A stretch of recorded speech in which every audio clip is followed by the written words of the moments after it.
By the time he turned 29, life felt like a hallway with no doors. Same city, same cheap apartment, same cracked mirror where he barely recognized the face staring back. Every morning started with the same thought, is this really it? And every night ended with a heavier one, this is all I'll ever be. He wasn't lazy, he wasn't stupid, he had tried. College didn't work out. He dropped out after 2 years, buried under debt and shame. Every job he touched felt temporary. Warehouse, call center, delivery driver. Smile, clock in, clock out. Repeat. Friends slowly faded, not because they hated him, because they moved forward. They got promotions, engaged, bought houses, posted wins online. He learned how to scroll without feeling anything, or at least he pretended to.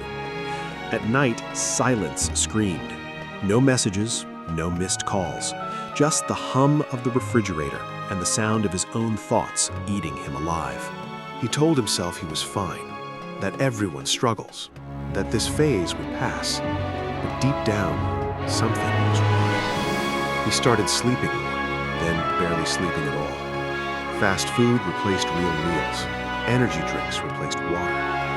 He stopped making plans because plans required hope, and hope hurt too much. The worst part wasn't failing.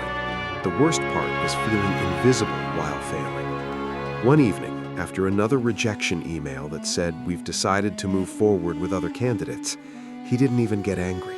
He just laughed, a dry, empty laugh, because at least rejection meant someone noticed him for a second. That night, he sat on the edge of his bed, shoes still on, staring at the floor. And for the first time, the thought wasn't scary. What if I just stopped trying? Quitting doesn't happen in one dramatic moment. It happens quietly. It happens when you stop arguing with the voice in your head. That voice told him he was behind, that he wasted his 20s, that no comeback story waits for people like him. "You're not special," the voice said. "Millions fail. You're just one of them." He replayed every mistake like a highlight reel of regret. The class he skipped, the opportunity he didn't take, the apology he never gave. Loneliness pressed on his chest like weight he couldn't lift.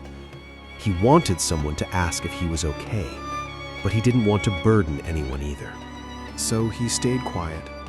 Social media became torture.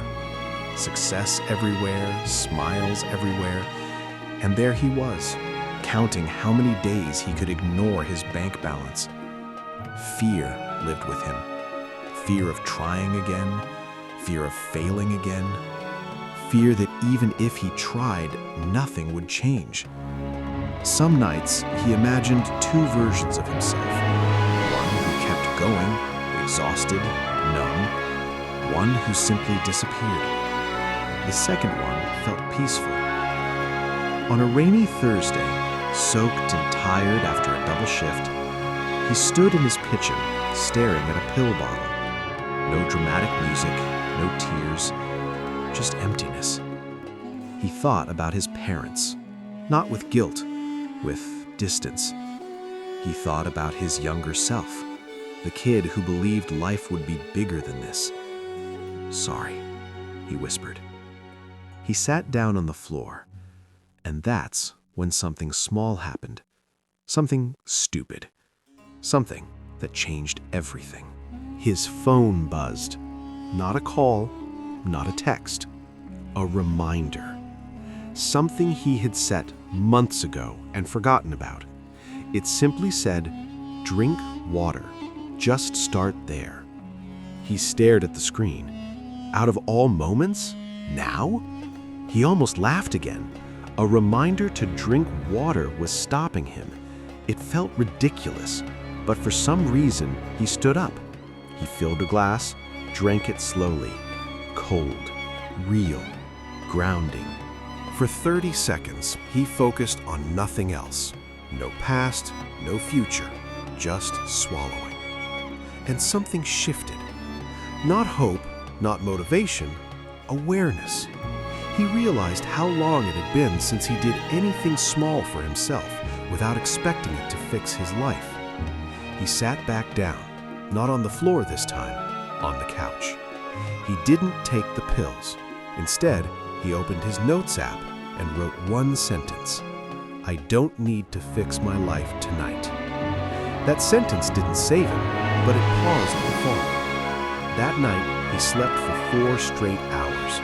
Not great, but enough. The next morning, the reminder buzzed again: drink water. He almost ignored it, but he didn't. And that became the habit. Not water, the habit of doing one small thing he could control every day, no matter how broken he felt. There was no transformation montage, no sudden confidence, just resistance. Every morning, the habit showed up before motivation did. Wake up, drink water, sit quietly for 2 minutes. That was it. Some days, that was the only thing he did right. But it mattered, because it proved something dangerous to his old beliefs. He wasn't completely powerless. After 2 weeks, he added another rule: 1 walk around the block. No phone, no music, just movement. He hated it, but he did it anyway. Some days he walked angry, some days numb, some days ashamed. But he walked. Months passed. Slowly, sleep improved. Energy followed. Not happiness, clarity. He started applying for jobs again. Not dream jobs, just better ones. Rejections still came. They hurt less, because now failure didn't feel like a verdict. It felt like feedback. He started tracking his habits, not perfectly, not obsessively, just honestly.